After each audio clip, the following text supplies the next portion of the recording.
Have you ever imagined opening the door to a saint's room and, instead of finding old images, worn crucifixes, or dusty prayer books, being faced with a computer still on, video games scattered about, a backpack thrown on the floor, and even posters hanging on the wall?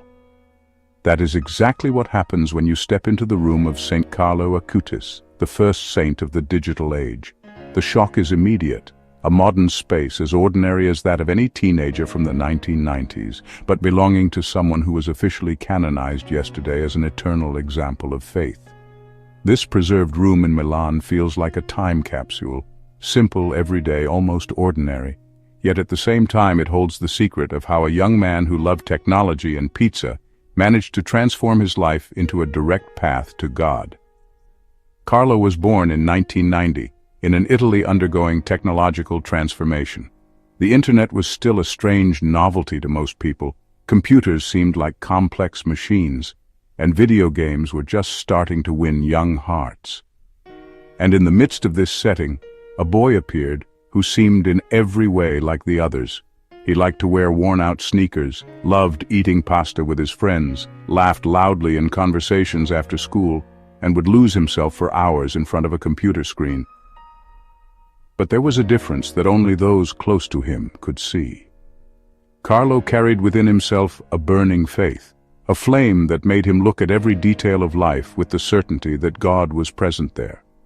He was not a young man who isolated himself to pray in distant silence. He was someone who integrated faith and modernity into every simple gesture. The most fascinating thing is that his preserved room reveals exactly this contrast. On one side, modern objects for the time, CDs, computer programs, technology magazines. On the other, small, discreet signs of his devotion. A rosary on the desk, a crucifix by the bed, a notebook filled with biblical phrases he copied in silence.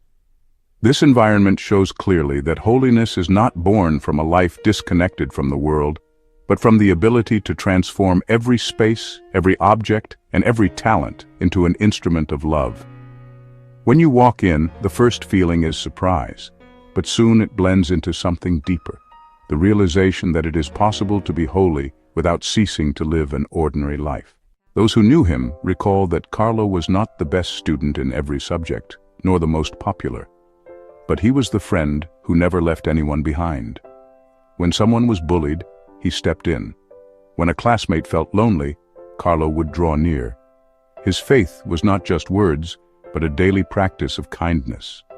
Perhaps this is the true miracle, living holiness in the ordinary, in laughter, in friendship, in caring for those who suffer. His room, with its scattered belongings and simplicity, is the faithful reflection of that life. Nothing extraordinary in the eyes of the world, but full of meaning in the eyes of God. Today, when we look at that preserved space, it feels as if Carlo is still there, sitting in front of his computer, creating his web pages on Eucharistic miracles, typing quickly with the urgency of a teenager full of ideas. And at the same time, we imagine his clear awareness that he was using technology for something greater. The room is not just a memory of the past, but a message for all of us who live surrounded by cell phones, social media, and digital connections. It shows us that the internet does not have to be an abyss of distractions. It can become a path of light, if used with a heart turned toward the good. And it is precisely this tension between the ordinary and the eternal that captures the attention of those who visit that place or hear his story. By crossing the door of Saint Carlo Acutis' room, we immediately understand that we are facing living testimony that holiness does not demand special clothing or a mystical setting, but begins in the simple, in the present, in whatever each of us already holds in our hands. When we look at the room of Saint Carlo Acutis, it is impossible not to ask, how did a teenager surrounded by computers and the typical distractions of youth manage to turn all of this into a path for evangelization? The answer lies in the way he viewed every tool at his disposal. While many saw only entertainment or pastime, Carlo saw opportunity. His computer was not just a machine for games or schoolwork, but a true digital pulpit. It was there, in front of the glowing screen of a simple room in Milan, that he began to build websites about Eucharistic miracles, gathering information, images, and testimonies so that people all over the world could encounter the living presence of Christ. This work, begun while he was still a teenager, became monumental for the time he lived in. Remember, we are talking about a slow, limited internet, when building a website required dedication and knowledge that very few young people had. Carlo not only taught himself, but also applied that talent in service of faith. He understood that the web could be a dangerous place, but he believed even more that it could be a space of hope. And it was with that conviction that he began to spread light across a territory many considered dark. Friends recall that Carlo never spoke about religion in a heavy or imposing way. On the contrary, his language was light, direct, and accessible. He knew that to reach hearts, he had to use simple words and images that stirred curiosity. That is what made his work so powerful. It did not just transmit information, it touched feelings. Browsing through his pages, people sensed a lived truth, not a distant discourse. He spoke about miracles with the same naturalness as he spoke about soccer or video games, because for him, God was part of everything. The most moving thing is realizing how his spirituality was not separate from ordinary life. Carlo went to Mass, prayed the Rosary, adored the Blessed Sacrament, but he did all of this without losing the essence of being a normal young man. He loved animals, cared for those he found on the streets, laughed at simple jokes, and collected photos with his friends. And it is precisely in this balance that his strength lies, showing that holiness does not demand abandoning life, but living it fully, with love and responsibility. Over the years, his preserved room has become not only a place of memory, but also a symbol of the power of modern evangelization. Many young people who enter there recognize themselves in the objects scattered around: the headphones, the computer books, the technology magazines. But at the same time, they are confronted with the contrast of living faith, reflected in the small devotional signs he kept. It is in this clash between the human and the divine that Carlo's life continues to speak strongly, especially to new generations. And here lies a crucial point. If Carlo, with so little time in life and in an era when technology was still in its infancy, managed to turn his computer into a channel to bring Jesus to the world, what have we been doing with the tools in our hands today? This question shakes us deeply, because it forces us to look inward. Each cell phone, each social network, each connection can be both a trap and a bridge. The choice lies in how we use them. Before moving on, I want to extend a very special invitation to you. If you've made it this far listening to the story of Saint Carlo Acutis, it means something in this message has touched your heart. So, subscribe now to the channel to keep following stories that bring faith to life in our time. And more, leave a sincere answer in the comments. If you had to choose one object from your room today to offer to God, what would it be? This sharing will make our community even more alive and filled with testimonies, because each response reveals how the ordinary can become extraordinary when placed in God's hands. When we think of saints, our minds often drift to old images, distant stories, or figures who seem to live in a world apart from ours. But when we step into the room of Saint Carlo Acutis, that vision crumbles in seconds. There, in every preserved detail, we realize that holiness does not belong only to the past or to inaccessible figures.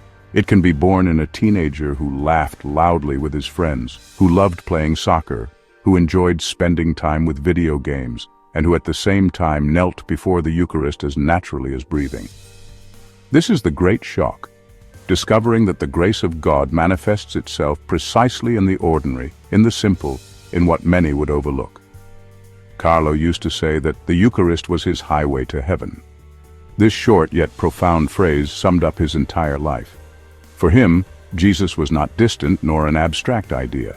He was someone present, alive, encountered every day at the altar, and carried into his routine with transformative strength. What is striking is not just the phrase, but the way he lived it. It was not about beautiful words or an unattainable ideal, but about a real commitment. Even as he studied, played, or surfed the internet, Carlo kept his heart fixed on what truly mattered, remaining united with Christ. And his testimony became even more powerful because it was never confined to himself. Those who lived around Carlo were touched by his simplicity. It was not uncommon for friends to return to the faith because of his light-hearted conversations, or for classmates to find courage to overcome difficulties thanks to the way he supported them. Even today, when visiting his room, many young people leave with tears in their eyes, realizing they don't need to change their identity, nor abandon their tastes or talents to seek God. They only need to place everything in his hands, as Carlo did. The official recognition of his sainthood, celebrated by the Church with his canonization, is not just a title, but a reminder for each of us. The preserved room in Milan is not just another museum, it is a silent message that continues to echo. Holiness is possible for everyone. And not only for monks or those who withdraw from the world, but also for students, for professionals, for entire families who choose to live their faith amidst daily responsibilities. It is impossible to leave this reflection without being challenged to look at our own lives. Which spaces in our day-to-day could become places of encounter with God? Which objects, used today in ordinary ways, could gain new meaning if offered to him? Carlo used a computer and the internet, but perhaps in your case it is a notebook, a pen, a musical skill, or even the phone you are holding right now. Everything can become a path of holiness when the intention is true. And here I want to speak to you in a very special way. If this story moved you, if entering the room of Saint Carlo through these words made you feel something different, then I invite you to walk with us. Subscribe to the channel, not as an automatic gesture, but as part of this community that seeks to see God in simple things. And also, share your story. What part of your daily life would you like to turn into prayer? What talent or object in your life have you already realized could become an instrument of faith? Your answer is not just a comment, it is a testimony that can inspire others who arrive here. Carlo used the internet to evangelize, and we can continue that mission together, transforming every screen into an opportunity to sow hope. May the simplicity of his room and the greatness of his life inspire you to see that holiness is much closer than you imagine.